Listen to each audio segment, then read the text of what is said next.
ফায়াকুলুনা আনতা আবুন নাস। সমস্ত মানুষ কিয়ামতের সূর্যের তাপে নিদারুণ কষ্ট নিয়ে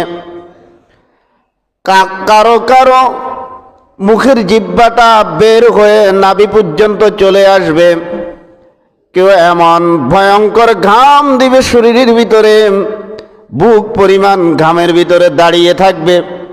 এ অবস্থায় মানুষগুলো পাগলের মতো হযরত আদম আলাইহিস সালামের কাছে চলে আসবে, এসে বলবে আনতা আবুন নাস, আয় আনতা আবুল বাশার, আপনি তো মানব জাতির আদি পিতা।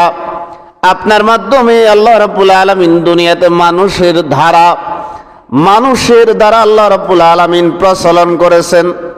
আপনি মানুষের আদি পিতা, আপনার কাছে এসেছি আল্লাহর দরবারে আমাদের জন্য সুপারিশ করুন।